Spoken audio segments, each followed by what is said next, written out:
Hello guys, long time no see. So I hope you guys are doing fine. In today's video, I'm going to show you how to derive a vacuum tube configuration file for a rectifier by testing a batch of not new old stock tubes. Okay, so a rectifier is the simplest form of a vacuum tube. We know it only contains a plate, electrode, and a cathode. And so if the rectifier is a direct heated type, the cathode is actually the heater. If it's a indirectly heated type, there's a maybe extra pins for the heater, and sometimes the heater is connected to the cathode on one leg. So ideally, if we can find the plate voltage versus plate current curve, it's very easy for us to generate a config file for that specific rectifier tube. For example, if we open the data sheet for GZ34. GZ34 is a indirectly heated rectifier with the cathode connected to the one leg of the heater on pin 8. Okay, so if we look at the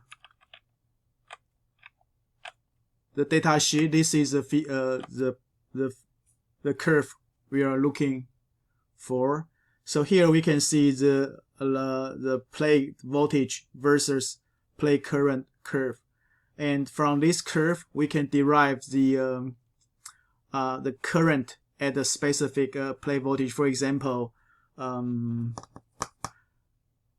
me open the config file for the GZ34.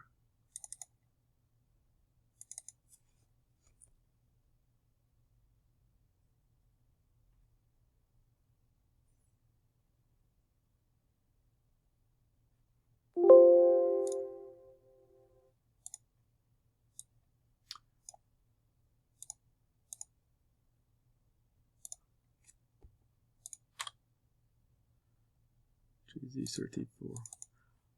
Okay, so if you look at the config file of GZ34, we can see for the quick scan we set the plate voltage at 15 volt, and the reference current is 220 milliamp. And basically this is what this curve is saying. If we set the plate to cathode voltage at 15 volt. Oh, okay, this is the wrong one. This is the old GZ34. I think I need to open a new one. GZ34.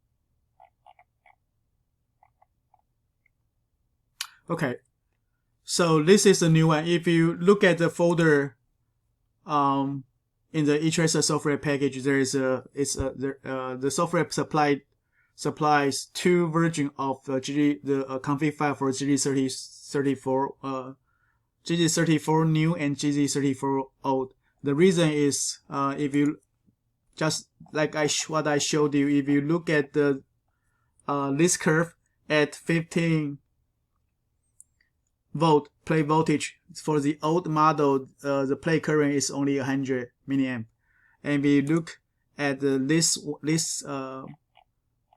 data sheet at 15 volt, the plate current is 220. This is the reference curve, so it's easy for us to derive to just put this figures into the config file. So here for GZ34 new, the reference current is 220 milliamp, and also we know the inverse of the slope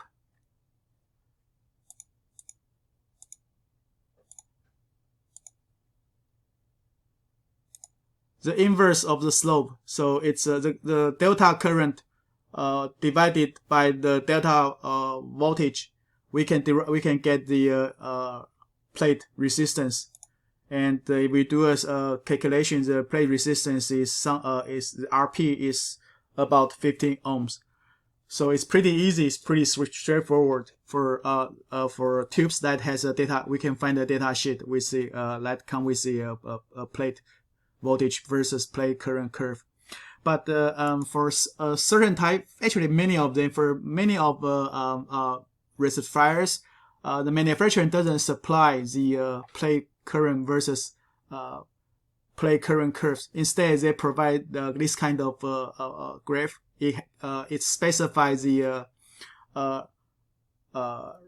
circuit they use and the transformer, the parameters. For example, the output, the voltage of the transformer, the input, the capacitance of the input capacitor, and the copper loss or the internal resistance of the transformer, and then it gives you a curve like this.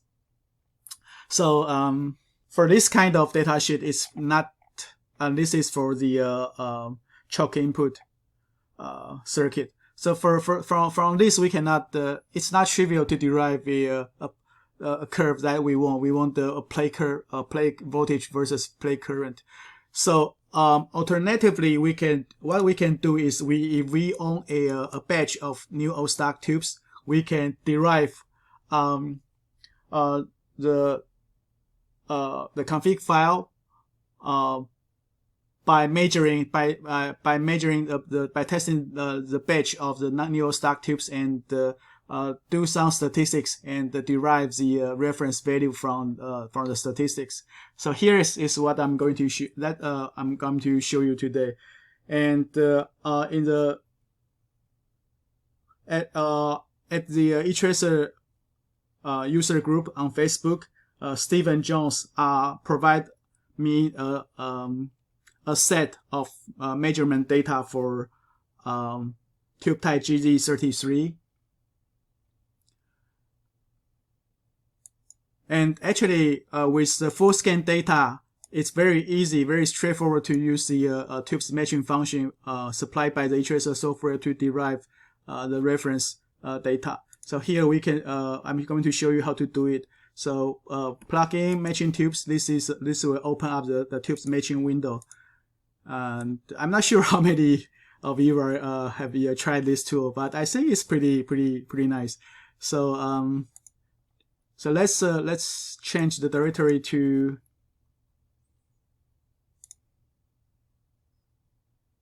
GZ33 files. For this is the data, the folder where that contains the data measurement data sent from Stephen Jones, the secret life of synthesizer. Okay, that's his username on Facebook. I have no idea what it is. So select this folder, add all the files. So there's a total of 12 files. Okay, so here I think it's very straightforward. We have 12 curves, and by actually, these are very good, very high quality tubes. So you can see the major data very close. So by eyeballing this data, you pretty much know what you can derive from the you can get the reference value. But what's cool is for in the software, we can, let's say by eyeballing this data, I think picking the plate voltage of 15 volt is probably a good choice. So we want to, when we test the rectifier, we want to test it at the high current, but we also know that the etracer has a hardware limitation. So something around 200 milliamp is a good starting point. So let's put 15 here. So we want to select. So this is for there's two, actually it's a full wave rectifier. So there are two sections. Now we are working on the first section. So it's first section is supplied by the HV1I, and there's no control grid. So we select a plate voltage of 15 volt, and then we can run statistics.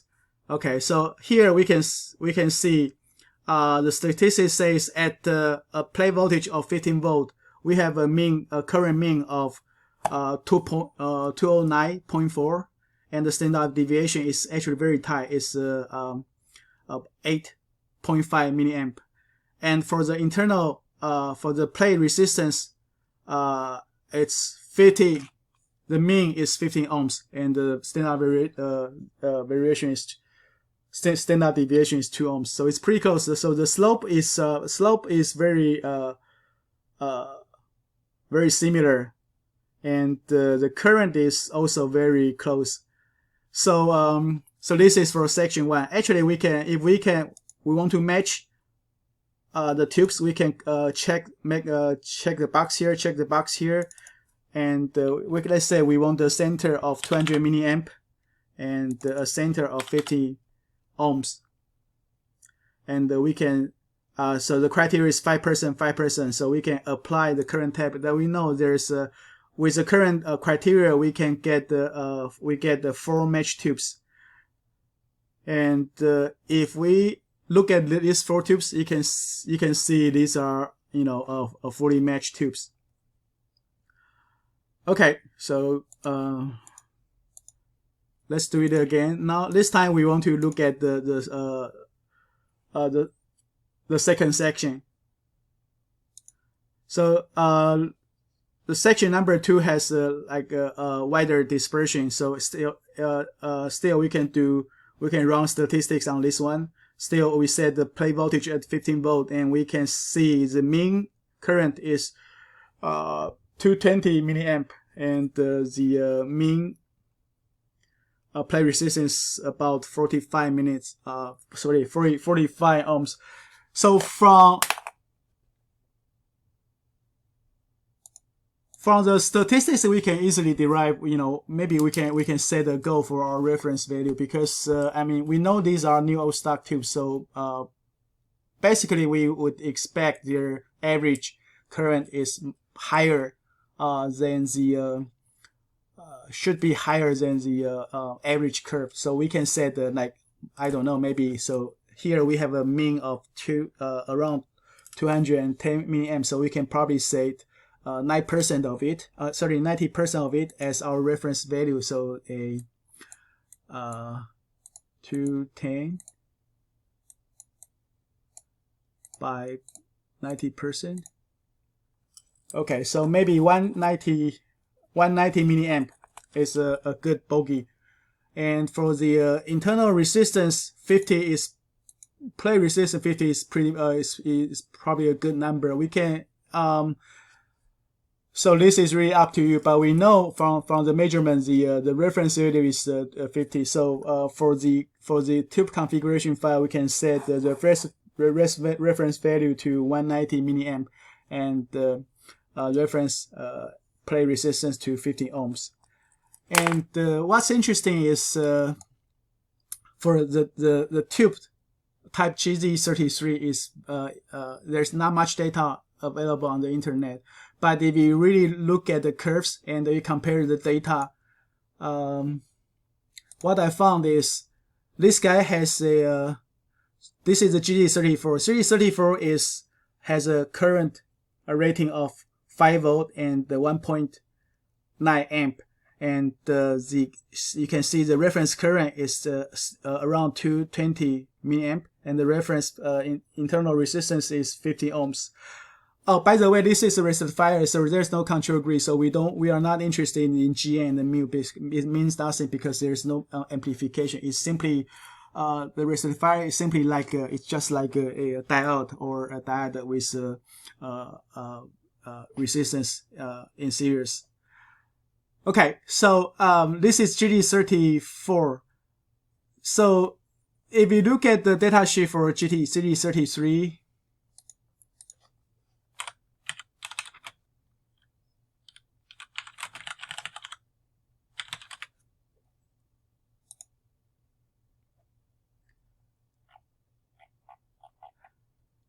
You can see, I mean, the characteristics are really close to a GZ34, except the GZ33 has a higher heater current and the slightly lower plate current at the same plate voltage. Okay, that's it. So I hope you find this video helpful. I'll see you next time. Bye bye.